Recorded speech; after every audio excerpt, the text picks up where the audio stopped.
A man took a picture of his wife on their boat. Then he spotted something floating in the ocean. A lovely day out at sea fishing is interrupted by a sight seen in the distance. As the celebrations ensued, one member of the party noticed something. Looking closer at the small, bright orange object bobbing on the waves through his lens, he jumped back. He thought he could just make out two brown eyes and feared the worst. That's when he knew he had to act fast. But what was it? And, more importantly, how had it come to be here, in the middle of the ocean?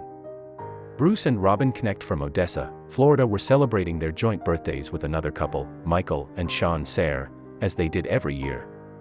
For the annual event, they took their boat out into the Gulf of New Mexico to admire the sun and sea. But what they didn't expect was that this particular trip would end in tears. The foursome had traveled a few miles out and was about to begin the birthday festivities in earnest. The sun was about to rise, the champagne was cooling, and it was shaping up to be a spectacular day. The water calmly lapped at the hull and there wasn't a soul to be seen. After a few hours of watching the sun travel lazily to its highest point, Bruce whipped out his rod and cast his line. Being an experienced fisherman, he expected to reel in something that they could cook for lunch when they returned to the shore. Little did he know, he wouldn't be returning with just a fish. It wasn't long before Bruce felt a bite. He expertly reeled the fish in and was pleased to see that it was quite sizable. He rushed to fetch his camera so that he could snap a picture of his catch while his wife, Robin, posed in the background. She smiled, unaware of what was going on behind her. But Bruce saw it through his lens and did a double take. Bruce zoomed in with his camera to try and get a clearer idea of just what he was looking at, but he would need to investigate further. He motored straight towards it and then killed the boat's engine so he could carefully inch closer. The strange object was becoming more visible as the boat silently floated over each swell, but aside for the occasional slap of a wave on the boat's side, everything was quiet. The sodden object bobbed gently, and Bruce speculated that it was nothing more than a tangle of algae and flotsam that had gotten caught on the mooring. But Sean wasn't so sure. Bruce squinted and he was sure he could make out fine strands of long brown hair being pulled by the ebb and flow of the waves. Then, as they drew nearer, he started to make out limbs, 2 arms and 2 legs. But the object was lying absolutely still. Sean felt the acrid taste of fear well in his throat. Were they too late? Everyone tried to get a better view of the orange object. We were going about 20 miles an hour, so it was hard to see, Bruce told ABC News. The boat was now parallel with the object and the men were silent with anxiety, afraid to voice their concerns. Bruce frowned gravely as they floated closer, and everyone on board prayed the same thing. "Please, let that not be a body," Bruce whispered. Sean leaned over as far as he dared. They could see that the object had a weighty, wet mass to it now. And those were definitely limbs. But as Bruce leaned over to get a closer look, he noticed something that made his blood run cold. Then, Bruce broke the thick silence with a throaty chuckle of relief. "It's just a stuffed toy," he sighed, and both men started to laugh nervously. He didn't know how very wrong he was. "Let's go," he said as he turned to steer the boat in the other direction. But when he started the engine, the wake rose over the object and its limbs started to flail. "That's no stuffed toy," Bruce said with dismay. Sean looked closer in horror as the dark shape emerged from the water. It was unlike any sea animal he had ever seen in all his years of sailing in the open ocean. Then, he thought he could just make out its small, brown eyes. "Wait," Sean screamed, "stop." Bruce turned to see Sean's face frozen in terror, and he immediately killed the engine again with a shudder. He scrambled over to his friend, and they both leaned over and peered intently. The object was motionless again, and they had no idea what they were in for when it started to writhe. "I saw its arms move," Sean stammered. "There, see," he pointed with a trembling finger. And he was right. Then, they realized what it was. It wasn't a buoy or a child. It was a little dog, battling the currents and staying afloat solely because it was wearing a life jacket. If he hadn't been wearing the bright life preserver, they may never have spotted him. But what was a dog doing so far away from the shore in the first place? Bruce and his party couldn't understand how or why the little dog had come to be miles out in the open ocean. But one thing they were sure of was that it was very happy to see them. Recognizing his saviors, he paddled furiously toward the boat until he was close enough to be hauled on board. As soon as he saw the bow of the boat come around, he started paddling as fast as he could towards us, recalled Michael. It was Michael who had leaned over and scooped the little dog from the water. After removing his life jacket and giving the little Jack Russell a look over, they were greeted with a welcome sight. The Jack Russell seemed to be recovering well from his sea adventure. Sean inspected him thoroughly until she was satisfied that he'd sustained no injuries. But the question remained, where had he come from? He had no identification on him, so how would they contact his owners? That's when Sean had an idea. She radioed the Coast Guard, and he had some good news. The Coast Guard said that earlier that morning they'd had a report of a dog overboard, Sean explained. They asked us to please identify the dog, Robin added. They gave their description to the Coast Guard, and it was indeed the same dog, and he'd been missing for 3 hours. The Coast Guard took note of the boat's coordinates so that they could dispatch a rescue team. Bruce and his crew were more than happy to take care of the little pup while they waited.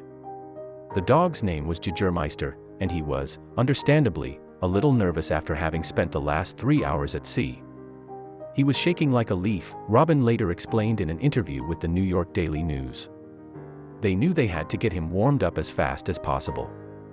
We got towels wrapped around him and got him calmed down. It took about 30 minutes, Robin recalled.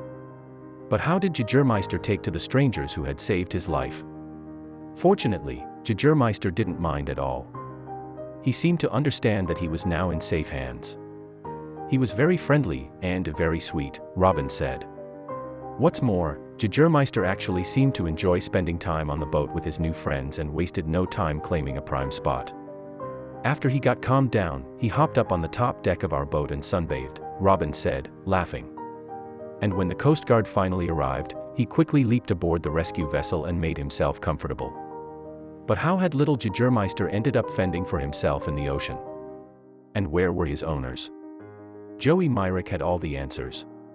Joey and Jägermeister were on a boat trip when Joey stopped to check the hull. While he was out of view, Jägermeister decided to leap overboard to go off on an adventure of his own. When Joey had discovered that his beloved dog was missing, he was worried sick. Joey was waiting on the shore when the Coast Guard, with Jägermeister's new friends in tow, reunited the pair. When asked how she felt at the time of the reunion, Robin said, "Wonderful. It was heartwarming and heartbreaking at the same time. We all got tears in our eyes. He ran up and the dog started licking his face," Robin continued. "We were all crying.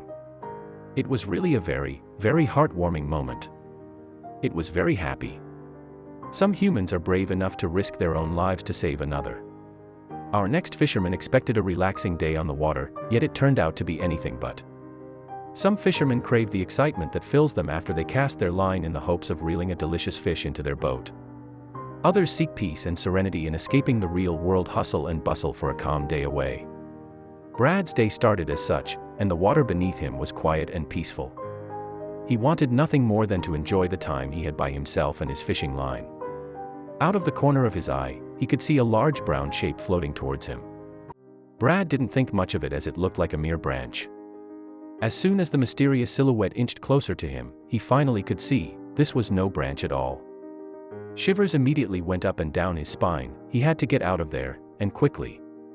It was a brisk May morning when fisherman Brad Meck left his home in Pennsylvania and headed to Raystown Lake to spend the day absorbing the sun and silence that fishing so often brings. After a tough and stressful week, Brad felt he needed this getaway. However little to Brad's knowledge, by the end of the day, he wouldn't know how to put the events into perspective. Brad was from the small town of Everett, Pennsylvania. The town has a vast history and is known for its incredible surroundings. Mountains pile up around you as it is located in a valley of the Allegheny Mountains, giving this small town an astonishing presence. Everett is also home to an extensive lake beautifully surrounded by trees and wildlife. It was not unusual to see people spend their times on boats in the lake. He began to contemplate the idea of spending the day out on the water. Brad could never have expected his day to unfold as it would.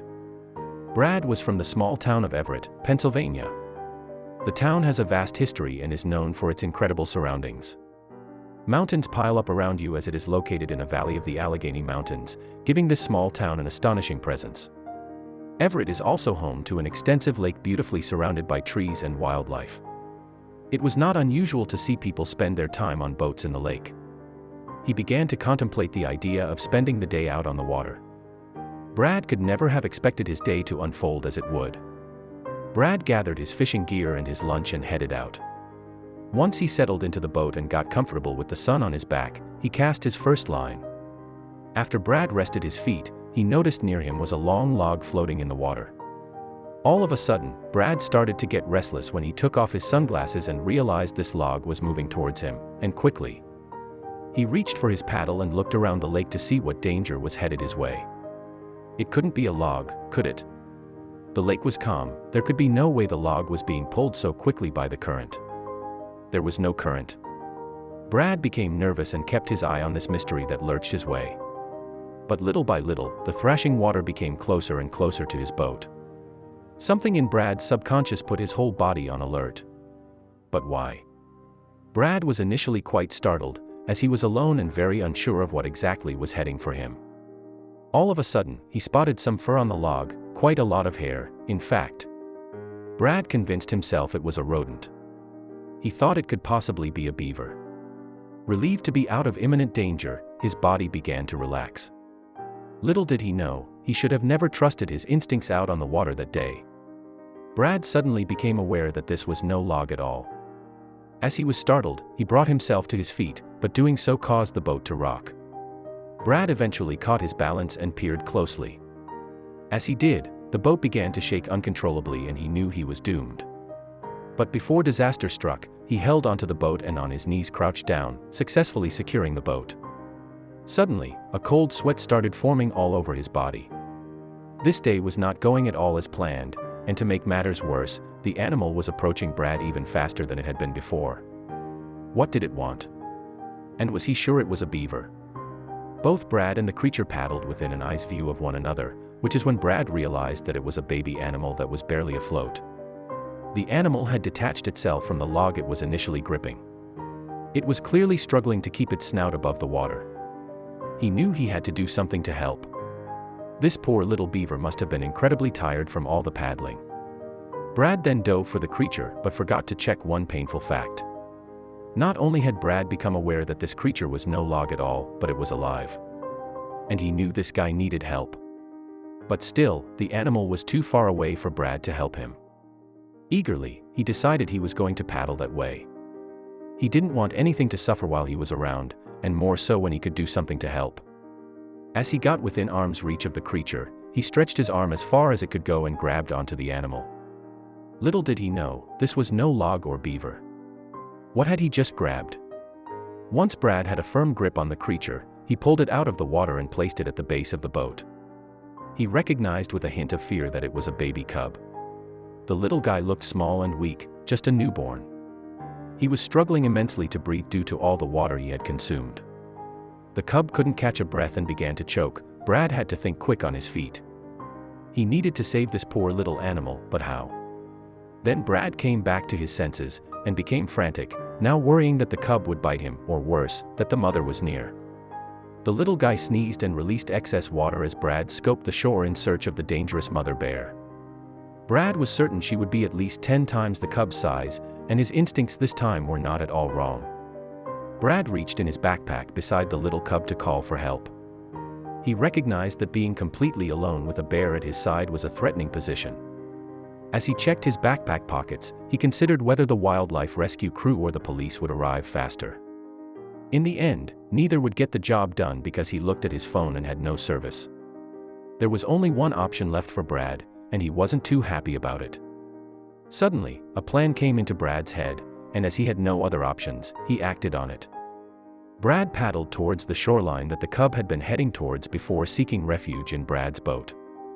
He reasoned that if this was the cub's initial path, the mother must be near. Once ashore, Brad again got a grip on the small animal. However, when Brad looked up, he felt cornered and noticed something in the distance. The trees had cast large shadows on the forest floor and the bushes whistled with the intensifying winds. Brad continued to mistake these images and noises as the mother bear.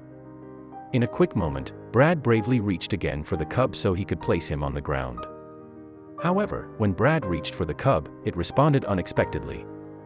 The creature stayed motionless and very calm. Brad felt the cub was unable to hurt a fly. He no longer worried that the cub would bite him, but he now worried what the cub would do if he couldn't reunite with his mother. Brad noticed the cub was gaining strength as they reached the shore, so he knew what it was time to do.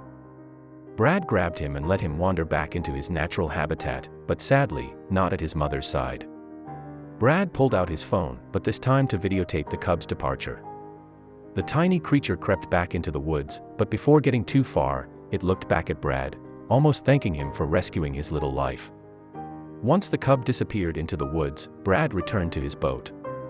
Along the way back to his truck, Brad reflected on the risk he took saving the baby bear. He also pondered what would have happened had he not taken this day off to go fishing. Brad spoke to the News and Rescue Committee the following day in the hopes that there would be news on the whereabouts of his furry friend. Then, there were reports that a bear cub and its mother had been spotted by hikers in the area. Brad knew in his heart that it was the little cub he had saved, finally reunited with its mother. But Brad was lucky. Had the mom seen Brad with her cub, it is likely that he would have been viciously attacked. The presence of a bear is dangerous, but this danger intensifies when a human comes near a mother's cubs. Rescue committees and experts urge humans in situations like Brad's not to touch animals in the wild. Normally in the wild, one shouldn't assume the animal is alone. However, in this case, because the cub was drowning and at risk of dying, Brad did a wonderful deed. He indeed saved the animal's life. Brad surely did not experience the tranquil day he had expected. However, he is thankful he was there to get the little cub out of danger. Next time, Brad might consider bringing a fishing companion to help him when he gets in harm's way. Though the experience was thrilling, we can assume Brad does not wish for a next time. The little baby cub may have been the only catch Brad had that day. If you have any questions about what to do when you come across wildlife, the Pennsylvania Game Commission recommends you contact local authorities.